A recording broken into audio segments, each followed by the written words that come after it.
Salut! Aujourd'hui on répond à la question suivante, il y a quoi dans une pile? Tout le monde s'est déjà demandé ce qu'il y avait dans ce petit truc interdit qu'on n'a pas le droit ni d'ouvrir ni de jeter contre le sol. Ça a l'air très dangereux, c'est pour ça qu'on avait envie de le faire aujourd'hui, comme ça au moins vous n'avez pas à le faire chez vous. Vraiment, ne le faites pas, vraiment. Et nous on va voir ça tout de suite, c'est parti!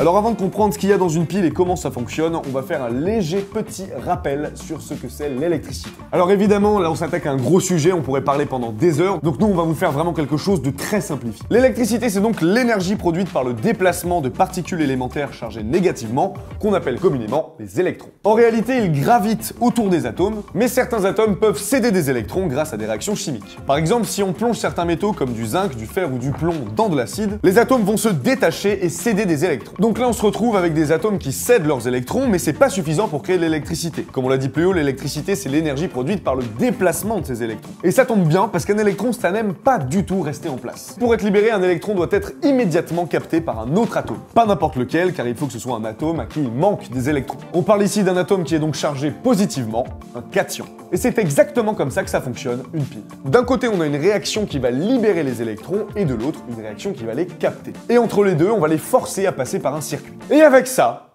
on a du courant. Voilà. Ok, comment on va procéder? Donc j'ai avec moi la pile, un équipement de sécurité vite fait, quelques outils, et donc c'est l'heure de l'ouvrir.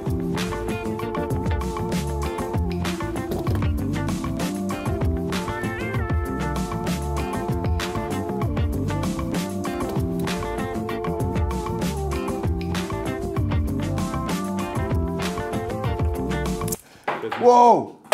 Wow! What's happening? Première étape, validée. Merci mec. On a la pile qui est complètement nue. Et ce qui va se passer maintenant, on va s'intéresser non pas à la partie, à celle-ci, mais à la partie moins qui se trouve ici. En fait, comme vous le voyez, cette partie, elle est un petit peu incurvée, elle est comme enfoncée dedans. On a une espèce de petit bouchon ici qu'on va essayer de faire sauter. Je mets le masque qui pue.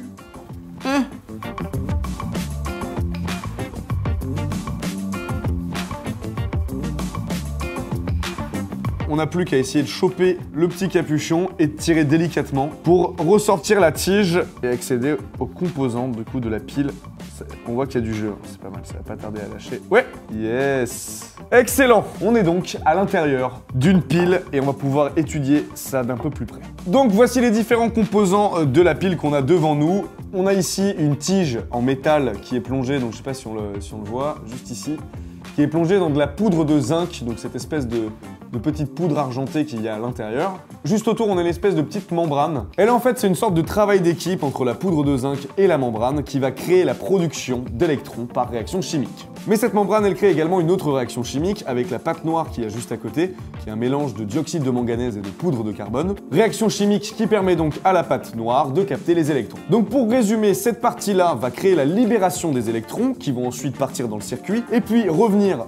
Je perds mon masque, c'est ignoble. Et puis revenir dans la pâte noire pour être capté. Donc voilà, maintenant vous savez ce qu'il y a à l'intérieur d'une pile et du coup ne le refaites surtout pas chez vous. Vraiment pas. Parce que dans une pile, il y a pas mal de saloperies, notamment des métaux lourds comme le zinc. Et il y a aussi cette espèce de pâte noire, le dioxyde de manganèse. Tout ça est très dangereux pour la santé, c'est à ne pas inhaler, à ne pas toucher, à ne pas regarder dans les yeux. Ne le refaites pas de votre côté. En tout cas, si cette question t'a plu, n'hésite pas à aimer la vidéo, à la partager et surtout, abonne-toi.